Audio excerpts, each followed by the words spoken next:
Hello, welcome to Talk Wildlife, and today I am delighted to have with me Mick Roderick from BirdLife Australia, and we're going to be talking about, in particular, a parrot that is not just endangered, it's critically endangered. Its numbers are really low, and I'll let Mick tell us about that. But first of all, Mick, hi, how are you? Hi, Hon. I'm very well. How are you going? I'm very good, thanks. So, because I told you beforehand I would forget what your title was because it's so long, do you want to just tell us, first of all, what your title is at BirdLife? Yeah, okay. So I'm the New South Wales Woodland Bird Program Manager. So that suggests that there is a woodland bird program within BirdLife, and I just happen to manage the New South Wales part of that. Brilliant. Okay, well, ironically, that brings me on to sort of my first question, really, and that is the Woodland Birds Program. Before we go actually into what is one of two of your iconic species, which is the swift parrot, just tell us a little bit of background about this program. Yeah, so it's a program that addresses a whole guild of birds. So in southeastern mainland Australia, there was once, an enormous amount of woodlands on the fertile flats, and of course, over the last 200 years. The fertile flats is where agriculture and towns have been set up. So we've lost the vast majority of our temperate woodlands. Anyone that looks at a satellite image of Australia will notice that there is still quite a bit of bush out there, but a lot of it is in sort of rocky terrain, mountainous terrain, coastal sand dunes. It's sort of in habitat that wasn't really suitable for agriculture.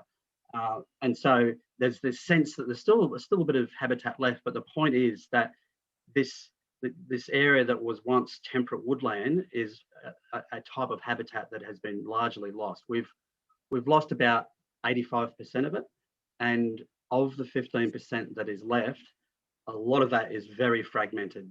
So that's broken up into thousands of small remnants, and those small remnants aren't really functioning as habitat for these woodland birds that we're dealing with, because they have all these number of threats themselves. They're more prone to fire and edge effects and invasive species. So it's really a simple case of when you take a lot of something away, the bits that are left, especially the large unfragmented bits, are the really important bits, and they're the areas that we're focusing our work.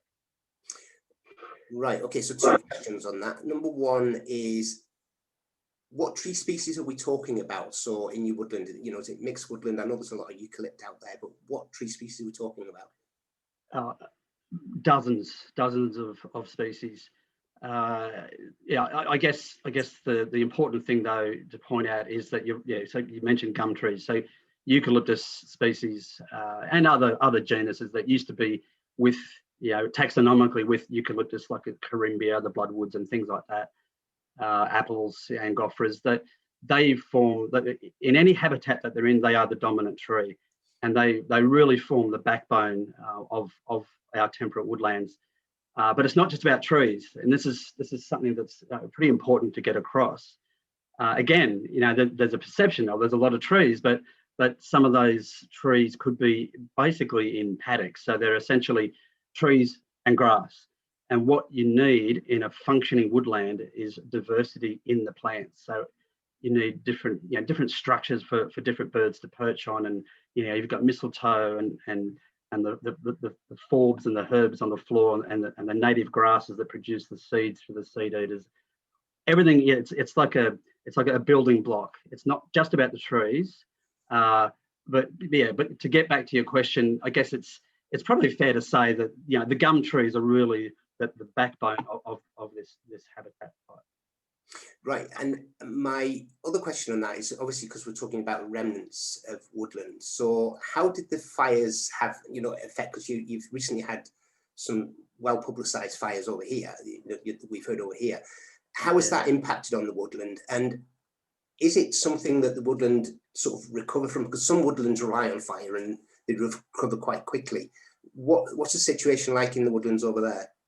Yeah, it's a really good question and a difficult one to answer simply. I guess of the remnant woodlands that I'm talking about that are on the flats, they didn't burn so much as the forests along the spur of the Great Dividing Range.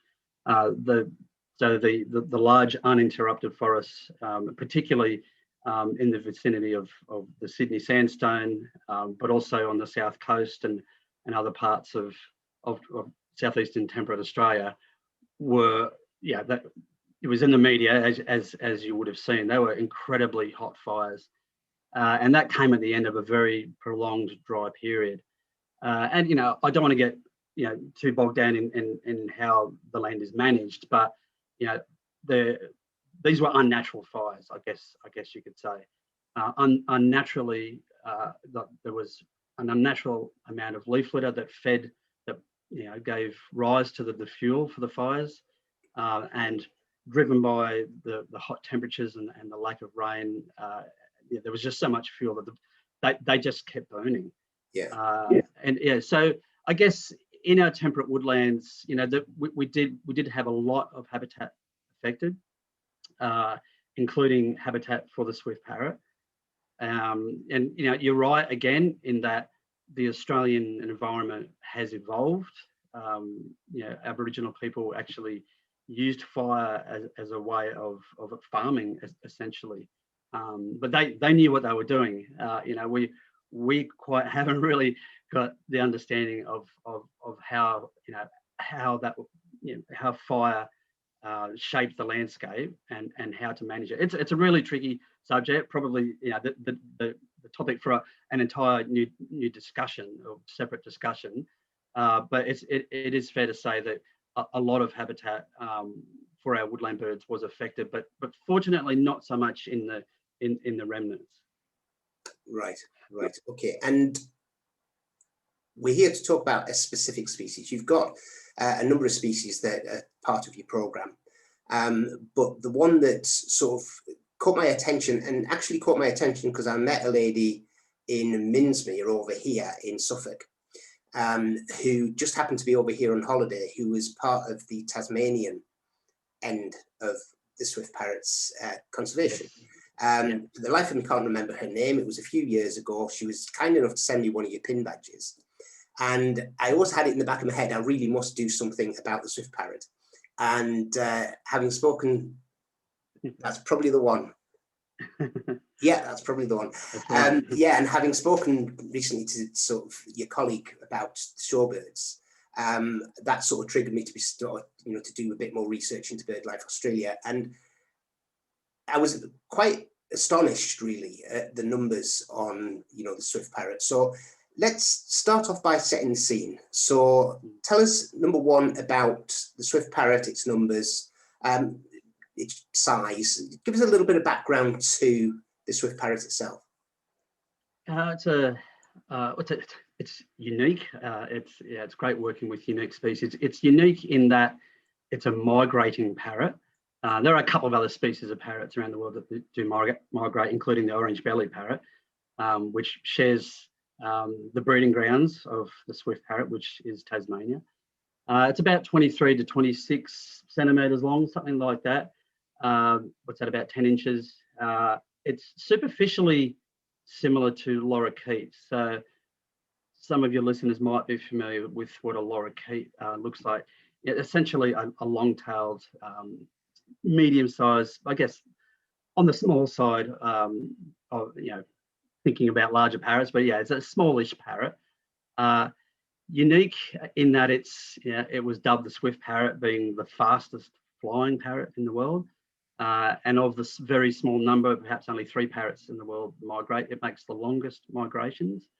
So this bird breeds only in Tasmania, and that happens in the austral summer. So between around October through to around February, March, the birds are mostly in Tasmania. They're pretty much all in Tasmania during summer.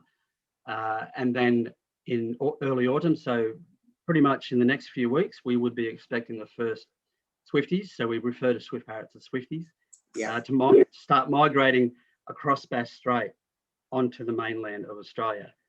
And as is the case with other migratory species, they don't just do that for the fun.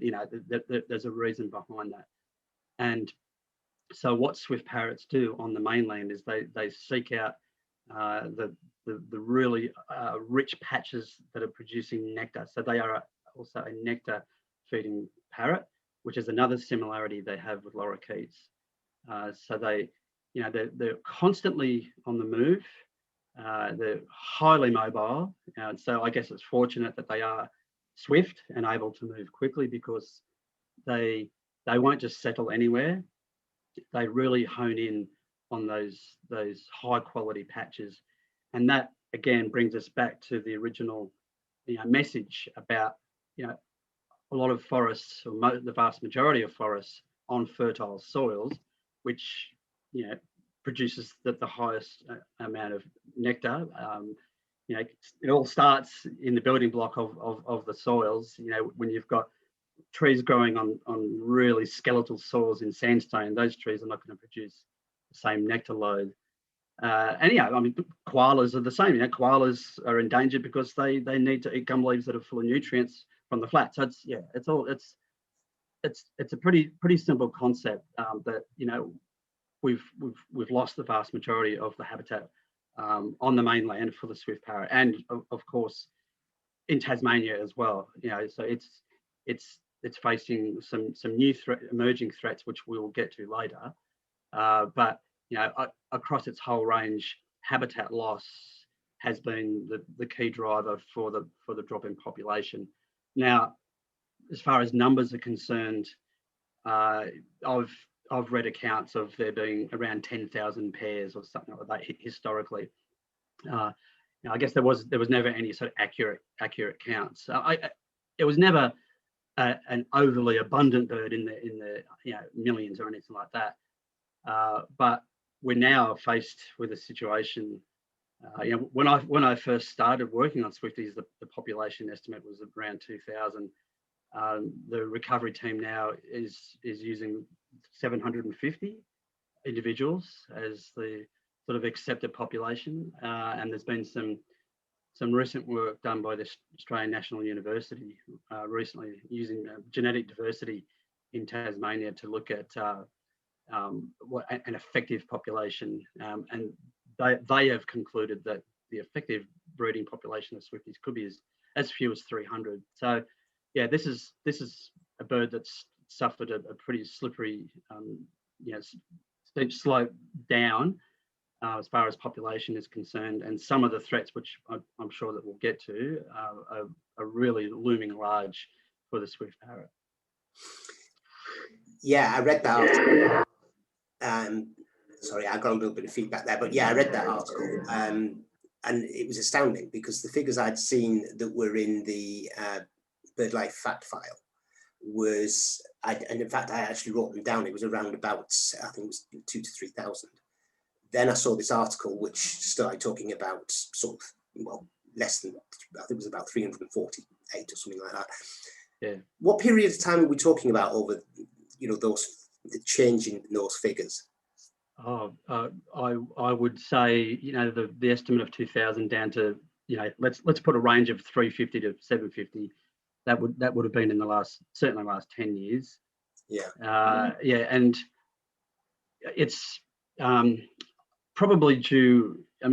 We noticed the decline reasonably early on, and so the bird was listed as vulnerable. Then it went up a rung to endangered, and then on the basis again of work that the Australian National University did, the bird was elevated to critically endangered. And probably don't need to explain to your listeners, but critically endangered, the next rung after that is extinct in the wild. So yeah. When a bird or any species gets to critically endangered, that's when you know it's serious.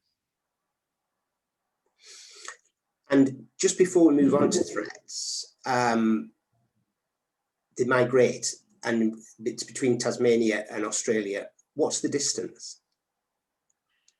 It's a good question. It's several hundred kilometres. The minimum distance that a swiftie would migrate across Bass Strait would be about, say, 300 kilometres or something like that. A lot of birds go further north. So on the southeastern corner of mainland Australia, you've really got Victoria. Victoria is the the first place that these birds would strike. Some birds are happy to stick in Victoria, but not too many. I mean, a lot of forests have been cleared along the southern coast of Victoria, and so birds essentially do need to keep moving. Some birds will move north of the Divide in Victoria, another couple of 100 k's, 300 k's perhaps. Other birds will then start moving up New South Wales coast, and some birds will be on the western slopes. Most birds that go that far north kind of stick to a coastal trajectory. Then some really adventurous birds will travel yet another 1,000 kilometres into Queensland. In the time that I've been working with Swifties, the furthest north that we've had birds reported to us was at Bundaberg, which is a good, again, my Australian geography has been tested here, but Bundaberg is probably a good 300 k's north of Brisbane. So that's north of the Sunshine Coast. Like it's a long way north for Swifties to be. And that was actually in September when the birds should have been thinking about coming back to Tassie. So these birds will, like some of them, will travel in excess of 1,500 kilometres in a well, that's one way. Yeah. So in a season, you're talking a round trip of nearly 3,000 kilometres or something. That's significant. It is for a parrot that flaps constantly. You know, that they haven't really got the ability to glide for too long. So they are expending a lot of energy when they're migrating. And is presumably the migration is driven by sort of food, so they come there for the feeding grounds? That's right. It's all driven. Well, we assume that. Yeah. We assume that it is driven by the availability of food. And like I mentioned before, when they hit the mainland, they're not just satisfied with any patch with a bit of blossom. They need those really rich patches.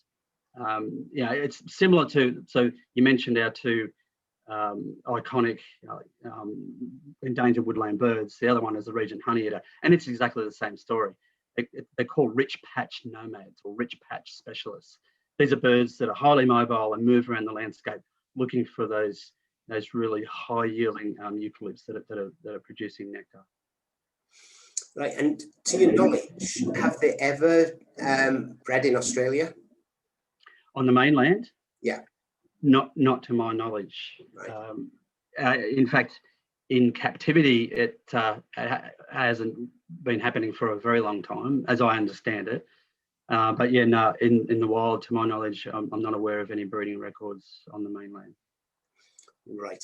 Okay, so you alluded to it earlier, but let's talk about the threats. So, loss of their woodland habitat is one of those. You mentioned that there were other threats coming into play. What are the other threats? Well, the key threat has emerged in Tasmania. And that's being the sole breeding ground for the swift parrot. There's a small, cute little furry mammal. Unfortunately, it's cute, called a sugar glider or crest glider. I think there's a bit of taxonomy going on there, but most people refer to them as sugar gliders, and they were actually introduced to Tasmania. And again, when we mess with the environment and even native species, when they're introduced to an area where they shouldn't, and Tasmania being an island, obviously, problems are created. And so what the ANU found was that these sugar gliders were actually entering swift parrot nesting hollows. So the swift parrots nest in a cavity, in a hollow in a Tasmanian blue gum or black gum or eucalypts in mostly the east coast of Tasmania, and they were predating the eggs of the swift parrots and killing the incubating female in the process. The thing is that the bird was already actually endangered. It was beyond vulnerable. It was already endangered when this threat was discovered. So it's, kind of the, kick a man while he's down type situation. It's certainly something that the swift parrot didn't need. I have to be honest, I'm not sure if it's actually a new threat or whether it's a threat that we just hadn't noticed. We've actually found similar things with Regent Honeyeater nests that have been predated by brush-tailed possums and other mammals that we weren't aware of before. But perhaps that's because we've now got the ability to put these, these really fancy trail cameras, and so perhaps the technology has given us that knowledge. So I'm not sure if it's a brand new threat, but what we do know is that it is a major threat, and such a threat that it's important to note that the sugar glider is only present on the mainland of Tasmania, so don't get confused with the mainland of Australia. So Tasmania has some offshore islands, and in particular Bruny and Maria Island on the east coast of Tasmania, they are sugar glider free. So almost overnight, those islands became critically important for swift parrots because this threat wasn't happening there. So that's probably the key threat as a natural process is concerned.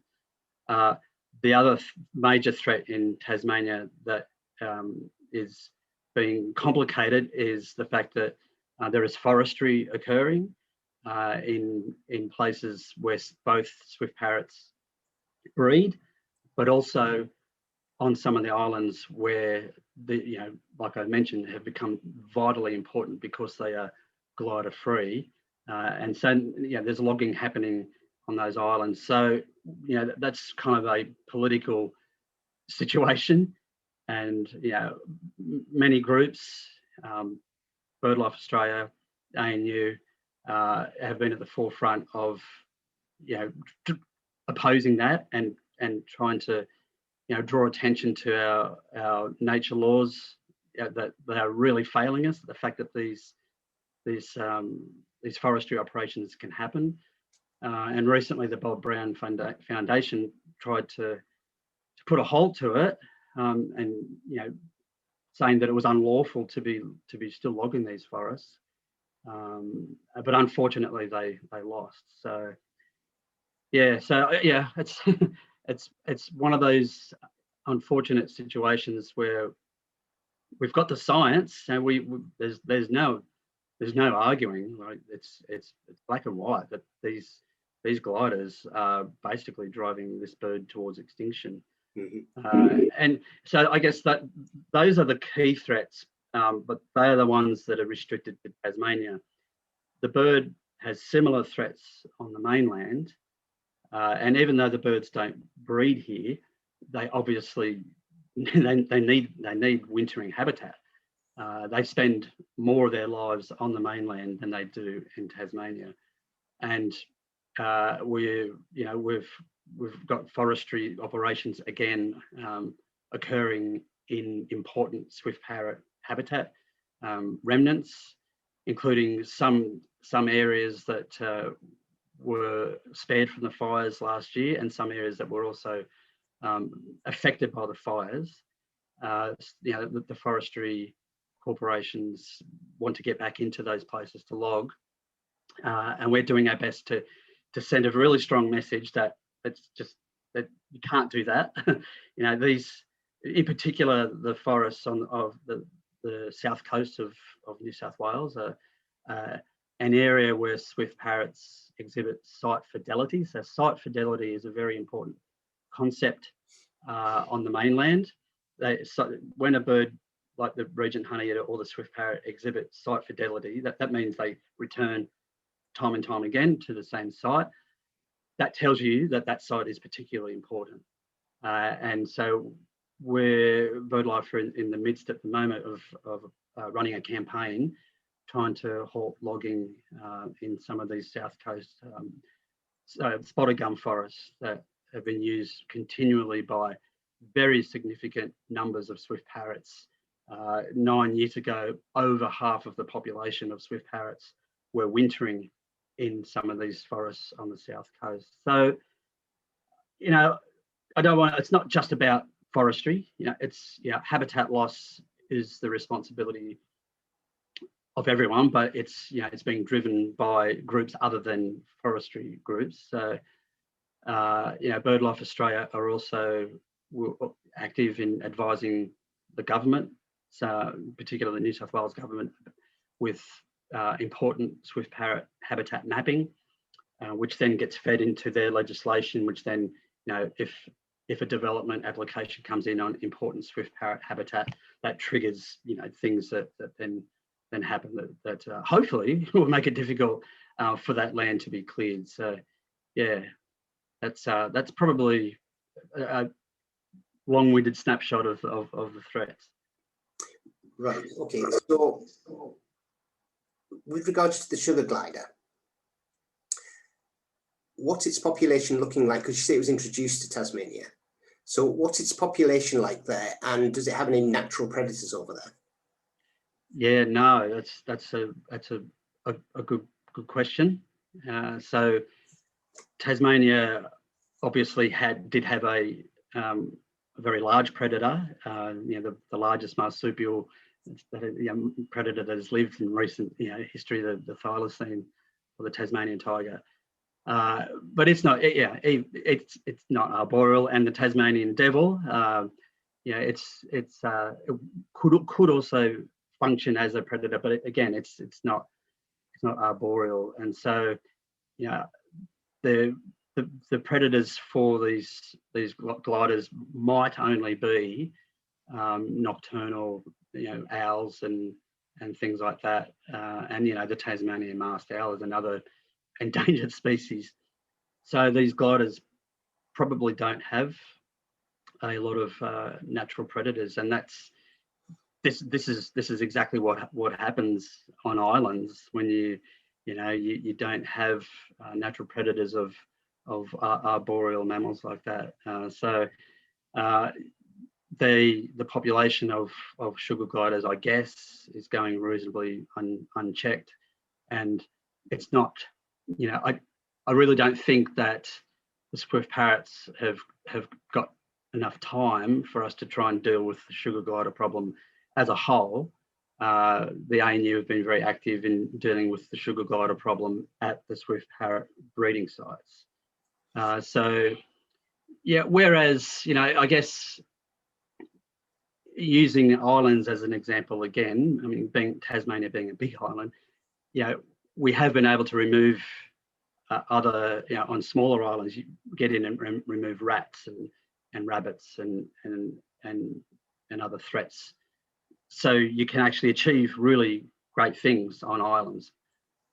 But Tassie's just too big to try and take on the sugar glider problem. So it really is about trying to control them at the breeding sites, but then again, doing our best to protect the habitat that remains, you know, also on the mainland of Tasmania, but particularly so on those glider-free islands.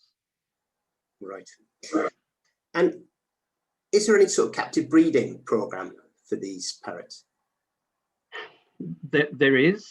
There hasn't been a release as yet, and I'm not privy to the discussions that are internal to the recovery team about what might happen with regards to a release. I'm on the Regent Honeyeater recovery team, and we, you know, have been doing releases for Regent Honeyeaters for some years with success. With Swifties, it would be a bit trickier, being a bird that migrates.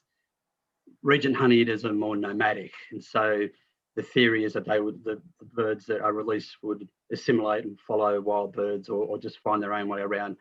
Swifties, on the other hand, you know, captive bred birds would need to migrate with the flock. So yeah, so I'm not sure about that, but I think it's on the cards at some stage, because, I mean, unfortunately, you know, when you get to such critically low populations, you need to start thinking about that sort of thing, which yeah, nobody really wants to do it, and it's tricky work. It's very expensive work. It's incredibly labour intensive to do this, but when it's an entire species, you know, at stake, that you have to consider things like that. Yeah. And obviously, BirdLife sort of educating both government and presumably other individuals about sort of deforestation and logging in critical areas. What else can you and are you doing to protect? Because clearly, you know, when they're in Tasmania, that's somebody else. But when they come to Australia's BirdLife Australia, that are looking after them. What else are you doing, or can you do to protect them when they get there? So a lot of records of swift parrots, and I guess it's fair to say most woodland birds, a lot of records are from private properties. So they aren't just using national parks. And so in some of these areas that I mentioned before, where there are large remnants, a lot of the time those remnants, particularly on the western slopes, are going to be private properties. So BirdLife Australia has in the past embarked on covenanting for woodland birds. We still do it, mostly for Regent Honeyeaters. But the thing is, whenever we conserve a Regent Honeyeater property, we are also conserving swift parrot property because they use similar habitat. So there are mechanisms in Australia for protecting or conserving land that is under private ownership, and that's usually in the form of a conservation agreement. And you know, groups like the Tasmanian Land Conservancy are actively doing that in Tasmania, and BirdLife Australia are working with Trust for Nature in Victoria and the Biodiversity Conservation Trust in New South Wales to get good outcomes on private properties, because, as I mentioned before, you know, a lot of habitat that is national park may not be suitable for these birds. So it really, you know, I can't stress enough how private land and you know, and landholders play such a huge part in the conservation of these birds, because quite often that's just where the habitat is.